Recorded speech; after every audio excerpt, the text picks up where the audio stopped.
Allez, salut les amis, j'espère que vous allez bien. Vendredi 10 janvier et je sens que c'est la panique là ce matin sur le marché. J'ai vu passer quelques posts de Twitter, quelques vidéos YouTube, etc. Et j'ai vu qu'il y en a pas mal là qui sont passés baissiers. Bon, pourquoi, je sais pas. Mais en tout cas, on commence la journée avec Bitcoin à 94 800 $, Ethereum 3300 $. Donc on va se faire un point tranquille là sur l'ensemble du marché. Et puis en fin de vidéo, on fera un point sur Kaspa, puisque ça m'a été quand même bien demandé là ces derniers jours. Donc on ira voir un petit peu ce que ça donne en termes de chart et en termes d'objectifs.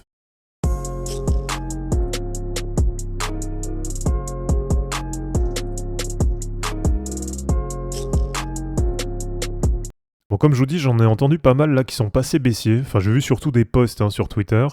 Alors vraiment, je sais pas pourquoi. Qu'est-ce qui a changé là sur les 2-3 dernières semaines? Pour l'instant, pas grand-chose. Et on est toujours globalement sur les mêmes niveaux. Donc là, sur Bitcoin, 94 700. Et on voit donc sur l'amplitude de la semaine, déjà qu'on est allé plus haut que sur les 2 semaines précédentes. Donc déjà, rien que ça, c'est quand même encourageant. Deuxième point, on voit qu'on est descendu là sur de l'hebdo à 91 100, 91 200. Donc pour l'instant, on n'est même pas venu au deuxième palier. Alors attendez, je me mets en daily, ça va être plus clair. Voilà. Donc pour l'instant, on n'est pas encore venu à l'objectif de cassure, donc à peu près 90 000 $. Donc moi vraiment pour l'instant, j'attends toujours ce retour à 90 000. Alors après que ça vienne ou que ça vienne pas, ça va pas changer grand chose. Mais si je dois recharger sur des alts, là pour l'instant je le fais pas, je reste patient. Et à mon avis, je le ferai que si on descend autour des 90 000 $. Alors je vous remets aussi la prévision, donc je vous rappelle que sur la semaine du 13 janvier, donc la semaine prochaine, normalement là ce qui était prévu c'était une correction, pourquoi pas jusqu'à 83 000 $. Alors tout ça, ça reste vraiment théorique, voilà je vous le remonte parce que c'est vrai que c'est une prévision qui me plaît, et qui me paraît quand même assez cohérente là quand on dézoome un peu, sachant que je l'ai tracé, je crois que c'était en août ou en septembre, donc ça fait quand même un moment. Et on voit que pour l'instant, ça colle bien avec ce qui se passe. Donc un top qui était autour des 102 000, et en réalité on est allé à 108. Donc on voit que ça s'est fait sur quelques jours, donc c'était quand même assez proche de la réalité.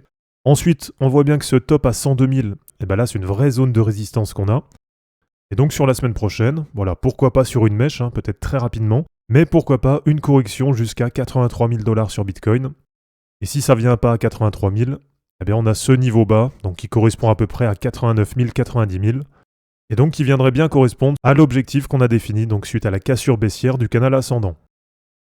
Donc vraiment, comme je vous dis, pour moi, il n'y a aucune raison d'être baissier. En tout cas, perso, je reste haussier.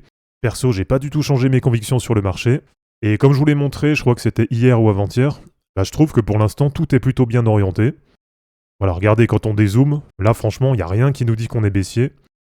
Et si on passe sur Ethereum, donc Ethereum coincé sous les 3300 $, et globalement, c'est pareil, pour l'instant, il n'y a pas non plus de remise en cause de la tendance long terme. Voilà, quand on regarde sur Ethereum, depuis juin 2022, c'est bien redevenu haussier. Et depuis 2 ans, 2 ans et demi, on voit que ça monte quand même tranquillement. Donc en restant quasiment toujours dans ce léger canal ascendant. Et l'objectif, pour les prochaines semaines, ce qui serait pas mal, ce serait de revenir sur le haut du canal. Donc ça nous ferait un premier objectif autour des 4300 $. Et puis après, le prochain objectif, il est déjà très clairement défini. Et ça va être le retest de l'ATH de 2021 entre 4800 et 4900 $. Bon, les petits sondages, dites-moi en commentaire ce que vous en pensez. Dites-moi si là vous êtes haussier ou baissier sur le marché. Donc est-ce que vous pensez que le bull run est fini? Ou est-ce que vous pensez que sur les prochaines semaines et les prochains mois, on va avoir le marché qui va partir à la hausse? Et que là, d'ici quelques semaines, donc toujours sur le premier trimestre 2025, on aura une explosion sur les altcoins, comme on l'avait eu en 2021, avec sur pas mal d'altcoins, une explosion sur quelques semaines à partir du mois de janvier. Donc si vous avez suivi les derniers mois, pour l'instant, en tout cas me concernant, je trouve que tout ce qui a été donné, ça a été bien respecté. Puisque là, si vous vous souvenez, quand on était dans ce canal baissier sur les cryptos, tout ce que j'attendais, c'était la cassure haussière. Donc là, c'est vrai qu'on s'est fait chier, mais finalement, il y avait juste à être patient. Et regardez, on va se faire juste un point sur les vidéos mensuelles que j'ai partagées. Donc là, par exemple, pour le mois de septembre, je vous avais dit, accrochez-vous, le pire mois commence pour les cryptos. Donc là, ce qui était prévu, c'était septembre baissier et une remontée en octobre. Alors après, je vous avais partagé aussi urgent, dernière chance pour accumuler avant le bull run. Donc l'été 2024 baissier et l'hiver 2024 très largement haussier. Donc ça c'est pareil, c'est 100% respecté. Alors après, fin octobre, je vous ai partagé on y est, novembre, un mois décisif pour les cryptos, Bitcoin à 100K en janvier 2025. Donc là déjà, je vous rappelle qu'à l'époque, il y a très peu de monde qui croyait aux 100K pour la fin d'année. Donc ça c'est pareil, ça a été 100% respecté. Donc explosion des cryptos en novembre, Bitcoin qui passe la barre des 100 000 avant la fin d'année. Et après pour décembre, donc je vous ai partagé cette vidéo. qui s'appelait décembre, le mois décisif pour les altcoins, mais pourquoi Bitcoin pourrait rester neutre. Donc si on regarde sur le mois de décembre, on a ouvert le mois autour de 97 000 et on a terminé l'année autour de 98 000. Donc on a Bitcoin qui a bien oscillé pendant le mois de décembre, et finalement entre son prix d'ouverture et son prix de clôture, il est resté assez neutre.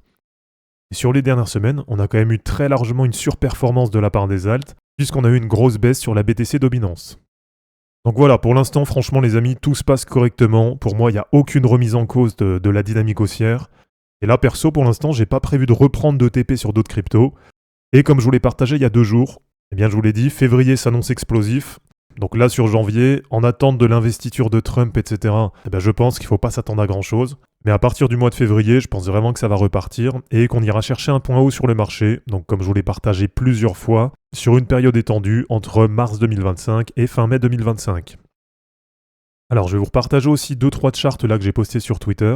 Donc avec notamment mon fameux indicateur EMA12, EMA120, qui permet sur de l'hebdo de timer les cycles sur Bitcoin. Donc sur celui-là, souvenez-vous, dès qu'on avait un croisement baissier, ça marquait le bottom sur le marché. Et dès qu'on a ce croisement haussier, ça signale le début du bull market. Donc là, ce que j'ai constaté, c'est que sur 2017, on a atteint le top 95 semaines après le croisement. Ensuite, sur 2021, on a atteint le top 96 semaines après le croisement. Et donc si on se projette pour 2025, si on fait une nouvelle fois un top de marché à peu près 95 semaines après le croisement, eh bien dans ce cas-là, ça nous emmènera sur avril 2025. Et donc une nouvelle fois, c'est bien cohérent avec ma prévision de voir un top de marché entre mars 2025 et fin mai 2025. Allez, pour terminer, on va se faire un point sur Kaspa. C'est vrai que ça m'a été quand même bien demandé là ces dernières semaines. Donc Kaspa, on le sait, une des meilleures performances en 2023 et puis hyper décevant sur 2024. Donc là, clairement, on a perdu 1 an puisque c'est resté enfermé dans un range. Et donc pour l'instant, on est bien sur un niveau support puisqu'on est sur le bas de range. Et sur Ishimoku, comme je vous l'ai partagé sur Twitter, on est là aussi en test de support sur le bas du nuage. Et alors attention, puisque à partir du mois d'avril, on va avoir un nuage qui va être très fin. Donc là, si on regarde la projection du nuage, on va avoir 2 choses qui vont être intéressantes. Donc déjà, premièrement, à partir du mois d'avril, un nuage qui va être très fin. Donc en fait, on aura quasiment plus de support là sur Ishimoku. Et si on regarde, ce qui est important aussi, c'est qu'on a le haut du nuage qui va croiser le bas du nuage. Et donc finalement, on va avoir le nuage qui va se retrouver baissier. Bon là pour moi, pour l'instant, c'est pas encore la catastrophe. Ok, donc là globalement, on reste toujours à peu près dans les mêmes niveaux. Et quand on compare avec d'autres cryptos, finalement, il y a quand même pas mal de cryptos qui sont sous leur nuage en hebdo. Et donc finalement, qui sont déjà en dynamique baissière. Alors que sur Kaspa, malgré qu'en 2024, c'était pas du tout une belle perf, mais malgré ça, on reste quand même au-dessus du nuage. Et donc là, pour l'instant, ça reste globalement dynamique haussière. Ou alors, si on veut être plus juste, sachant que maintenant, là, c'est dans le nuage, on peut dire que maintenant, on est plutôt neutre sur Kaspa. Mais en tout cas, pour l'instant, tant que ça passe pas sous le nuage, on peut pas dire que ce soit baissier sur Kaspa. Bon, comme je vous l'ai partagé, moi, sur Kaspa, j'attends quand même des prix qui sont bien plus hauts que ce qu'on a actuellement. Donc avec notamment un premier TP que je vous ai déjà partagé plusieurs fois et que j'ai prévu de faire à 1$. Même si les TP, etc., vous le savez, ça reste vraiment théorique. Donc après, le plus important, c'est de savoir s'adapter à la dynamique du marché. Et donc en gros, j'avais prévu à peu près 1$, 1,50$, 2$ et puis 2,50$ pour le dernier TP. Donc avec 2,50$ qui donnait, je crois de mémoire, 65 à 70 milliards de market cap. Et ça, c'est un objectif qui paraît quand même assez cohérent pour une fin de bull run. Et donc je vous ai partagé que sur Kaspa, on a maintenant 2 solutions. Donc soit les perfs de 2023, elles ont un peu gonflé les objectifs, et donc du coup, il faudra revoir à la baisse les objectifs. Et ça, perso, moi je suis prêt à le faire à tout moment. Donc si vraiment je vois que ça pue sur le marché et qu'on a Kaspa qui continue à pas bouger, perso, j'aurais aucun problème à vendre par exemple une première partie à 0,20, pourquoi pas une deuxième partie à 0,30, et puis s'il faut, à faire un dernier TP ici, donc par exemple entre 0,40 et 0,50. Et ensuite, je vous dis que pour la deuxième solution, peut-être que ça va exploser en quelques semaines comme en 2021. Et là, je vous avais partagé par exemple la charte de Matic, qui avait fait un x30 en 2 mois, donc entre janvier 2021 et mars 2021, et qui avait fait un x165 en 4 mois, donc entre janvier 2021 et mai 2021. Donc voilà, on verra un petit peu comment ça va évoluer. En tout cas, pour l'instant, sur Kaspa, pour moi, il n'y a pas non plus de grosse remise en cause de la dynamique. Là, si j'ai pas vendu sur 2024, j'ai pas forcément de raison de vendre pour l'instant sur 2025, et encore moins quand on est sur des supports. Donc à voir comment ça va évoluer, mais vraiment comme je l'ai dit, maintenant, quel que soit le résultat, l'important c'est vraiment de savoir rester lucide et réactif face au marché. Perso, je suis marié à aucune crypto, et donc vraiment j'aurai aucun problème à me débarrasser de l'ensemble de mes cryptos.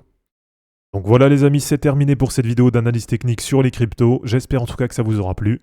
N'hésitez pas à aimer cette vidéo, à la commenter et à vous abonner pour en suivre d'autres. Je vous rappelle que dans la description de cette vidéo, vous allez retrouver tous les liens utiles et les liens pour me soutenir. Et je vous dis à bientôt pour une prochaine vidéo. Ciao!